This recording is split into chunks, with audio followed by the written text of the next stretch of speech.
What's up, guys? Christian Anto here, coach and writer for elitefts.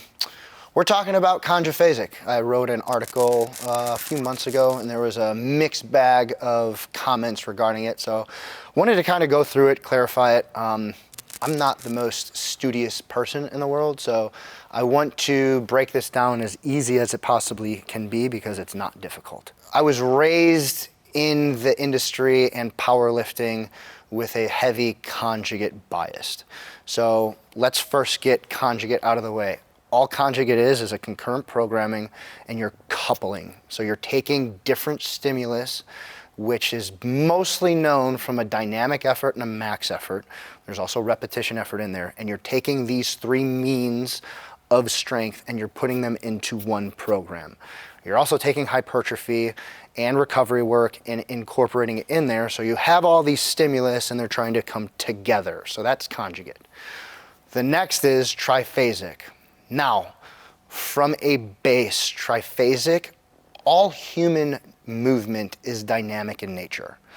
So with that being said, all athletic movement as well is dynamic in nature, which is you have an eccentric, an isometric, and a concentric.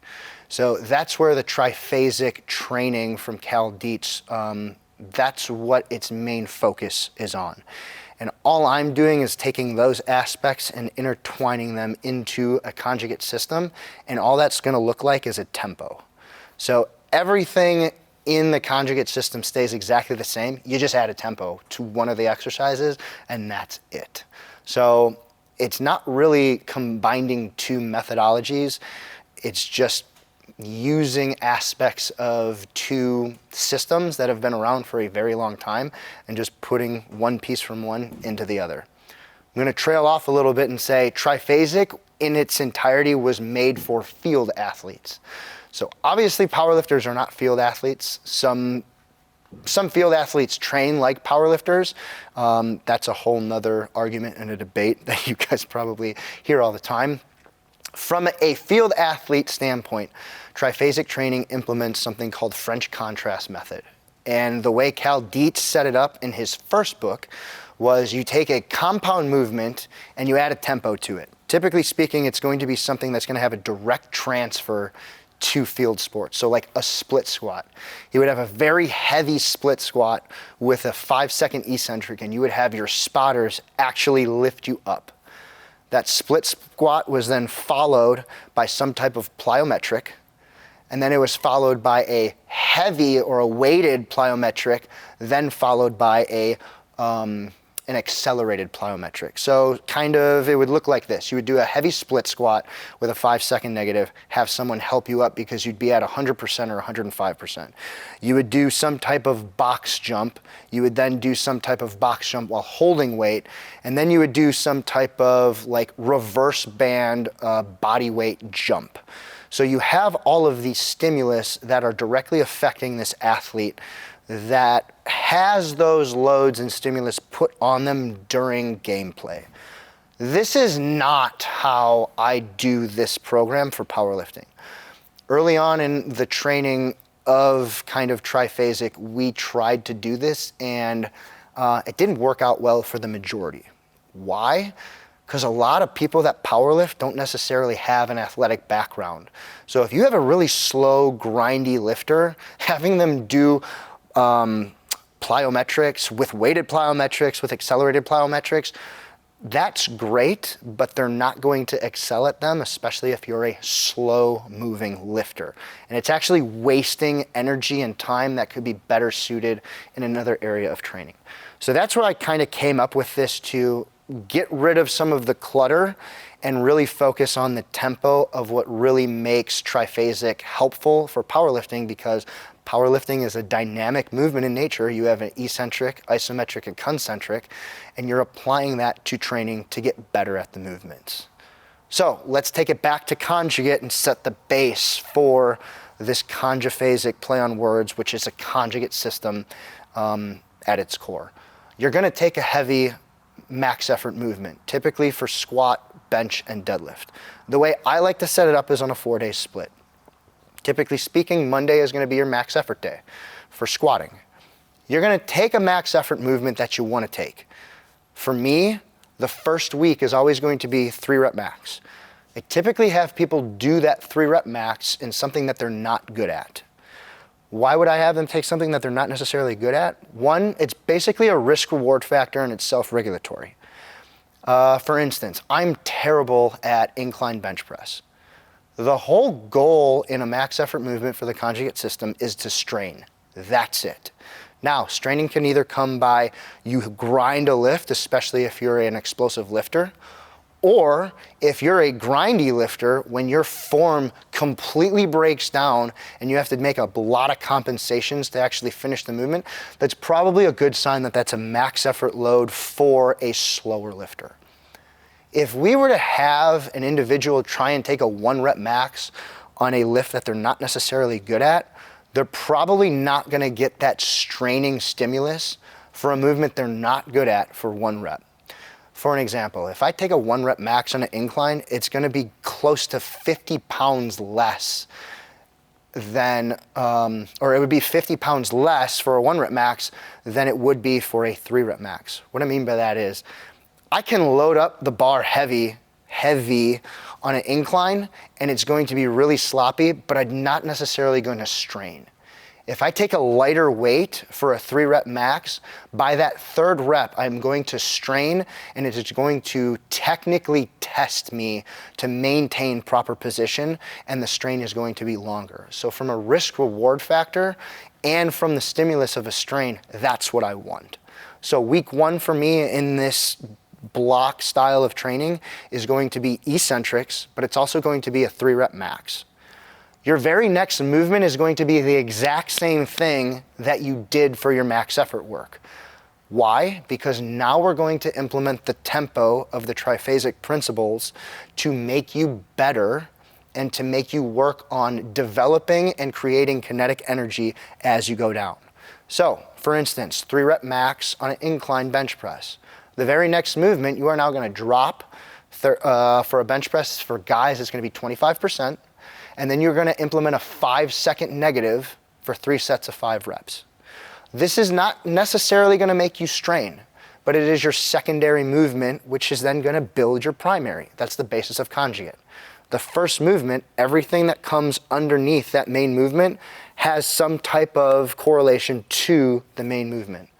We're going to slow it down. I'm going to increase the time under tension, and I'm going to make you learn proper positioning in that movement that you weren't so good at. Because probably speaking, if that movement, like an incline bench, gets better, your main movement's going to get better.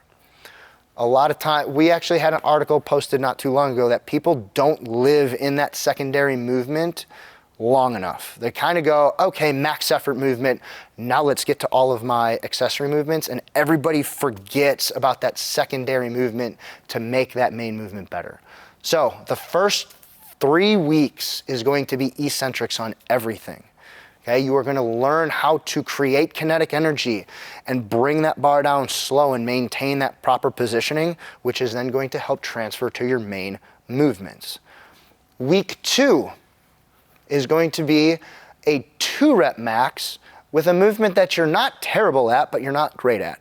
So this is where the conjugate system kind of gets fun for coaches that like having variation and has clientele that like variation. There's a wide, vast range of bars out there for pressing and squatting, so you have a large choice, but if you know your clients well, you know which ones they struggle at the most and which ones they don't struggle at. So here's one to kind of work on technique and position under a heavy movement that, again, they're not terrible at, but they're not great at. You're gonna take a 2 rep max, and then let's say for squat, everybody, male and female, is going to drop 30%, and you're still going to implement the 5-second negative. Now, you're taking a 2 rep max, whereas week 1 you were taking a 3 rep max. That percentage drop in and of itself is going to self-regulate you on your down sets. If you guys like an RPE scale, your down sets are going to hit around a RPE 7 if you're doing them properly. If you don't, and you start failing those secondary movements, you're probably working or you overshot on your max effort, Or this also tells me what kind of lifter you are, that you don't have that work capacity yet to do that. You can always drop more percentages. Again, first 3 weeks is all eccentric movement. We're learning how to create that kinetic energy and maintain those positions with a 5-second negative. Typically week 2, I also add chains. This is also going to be self-regulating. So on your max effort movement, it's going to be a max double. You're going to add chains. I have a variation depending on how much you can lift. Typically speaking, if you, let's say, squat under 500 pounds, you're only going to be using 4 total chains. If you squat over 500 pounds, you're going to be using 6 total chains. On your down sets, you're going to drop the percentage and you're going to drop 1 set of chains. And that goes across the board. It's going to self-regulate for those individuals that lift lighter. It's also going to self-regulate for those individuals that lift heavier. That's week 2. Week 3, we go to 1 rep maxes. This is where risk reward factor to me is huge. So I always have to self-regulate my lifters, and I typically have them double band the movement. This is going to make sure that they're not lifting way over and overshoot on that max effort movement, which is then going to cause them to have a very deep recovery that they have to kind of climb out of that hole that they dug for themselves. So I'm going to pick a movement that they're typically good at, because we don't want to necessarily never train kind of movements that we're good at. We still want to utilize and bring those qualities to light. So that'll be a double band to self-regulate them, have them go for a max single, and then they're going to drop down their percentage, and then they're going to drop band tension along with it for 3x5 reps. That's your first block. Triphasic works in blocks. You have eccentrics, which we just went over. You have isometrics, which is a pause, and then you have concentrics, which is getting up as fast as possible. You're going to reset after a deload. So the first 3 weeks is eccentrics. You're going to go into your deload. You're then going to introduce your isometrics, which are pauses. You start back over. You have a 3 rep max for something that you're not great at. You could use the same 3 rep max that you did the last time, try and beat it. But now your secondary movement, it's not a negative anymore. Now you're doing a pause at the bottom of your movement. We used the incline bench press last time. So now instead of a 5-second negative with an incline bench press, you're going to do a 3-second pause on your chest and then try and blow it up as fast as possible. You've learned how to control the weight on the way down. You now have to maintain that kinetic energy as potential energy, because now you're not moving. We are going to learn how to store that energy and then utilize it through to the next phase when we have to make it kinetic energy again and move as fast as possible. So week 1, 3 rep max, 3 sets of 5 on your secondary or supplemental movement with a 3-second pause on everything, squat, bench, and deadlift. Week 2 of your second block, it's going to be a 2 rep max. That max self-regulates everything with the chains. You drop the chains, you drop the percentage. Now you're going to do a 3-second pause again on week 2. Week 3, again, max single on something that you're pretty good at. You're using double bands to self-regulate everything, keep that risk-reward factor pretty in check, and then your down set or supplemental movement, it's going to be a 3-second pause. Take a deload. Now we're into a concentric phase. This is where we want the bar to be coming down in control, creating that kinetic energy, getting to that lowest point where we have to have that potential energy for squatting and bench pressing, not necessarily for deadlifting, and then changing that direction as fast as possible and moving the weight fast. Now I typically have all of my athletes under a straight bar by this point, because we're about 4 weeks, 6 weeks out from a meet. I utilize a lot of chains in this phase, because it is going to allow us to have that control going down. All the chains are gone at the bottom, and it allows us to really focus on being as explosive as possible on the way up for our main movement. This is where things change, and this is why I like to change it, because I like using 3 rep maxes as kind of a gauge. Your week 1 in this block is going to be a max single with chains. You're coming off of a deload, so some people will either feel fresh, others won't feel as great. Using the chains, that's going to be your self-regulating factor. You still do your down sets. You're going to drop the chains. You're going to drop the weight. And I want you to go down and fire up as fast as you possibly can. You're still using the same set rep range of 3 sets of 5. Week 2, you're now going to do a max double. The goal here is I want you to try and hit for a max double what you hit for a max single. You're trying to be as explosive as possible on your main movements. You're also trying to be as explosive as possible on your secondary movement. This is where it gets really fun. Week 3, I take all accommodating resistance away, and this is where we get to test, so we get a gauge of where you're at for your meet and attempts. It's a 3-rep max, all out, no chains, no nothing. This is where you get to push yourself as hard as you can, within reason. This is where form tends to stay the best, but the goal is to try and hit the same weight, straight weight, not with chains, that you hit the last 2 weeks.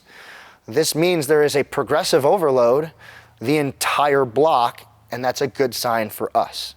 Your secondary movement, you're still dropping down your percentages, and you have no chains to go off in the first place. And that's when you're gonna start moving as fast as possible.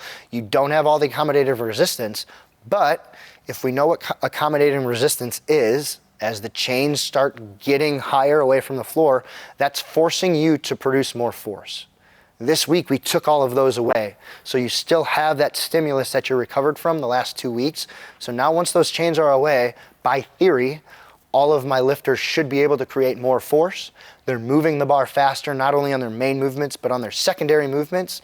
And this is where we're getting more accumulated reps in, and all of this is increasing throughout all of these blocks. This is the basis of Conjuphasic on the most complicated days, if you will. Max effort has all of these modalities put into it, but at the end of the day, it's conjugate in nature. The only thing I'm doing is taking the very minimal triphasic implementations of eccentrics, isometrics, and concentrics, and I'm only slipping it into the supplemental movements. I'm not changing anything else of the conjugate program. I have my way of setting up rep schemes and sets for accessory movement. Everybody has their own take on it. A lot of times people focus on bodybuilding. I tend to focus a little bit more on single leg and single arm movements earlier on in the blocks. It still falls under the conjugate system at its core. So that is the basis of Conjuphasic. If you guys have any questions, you can email me at 19canto85@gmail.com. You can get on my elitefts columnist page, drop me a message there, or any questions that you might have there, and I'll get back to anything that you guys have. We can get into a little more depth on accessories if you want, but I really wanted to just lay out or kind of clarify any confusion that people might have saying, this is really difficult. It's really not. It's just conjugate, and you're taking that supplemental movement and slowing it down with the tempo. We're gonna go with the things I think that you can fix that can help you a little bit without disrupting the training cycle. Like I told you, sitting back, you may go backwards before you're gonna go forward. But with all of you, your feet are moving all over the place. And I'm only looking at the first rep. After that, I don't care.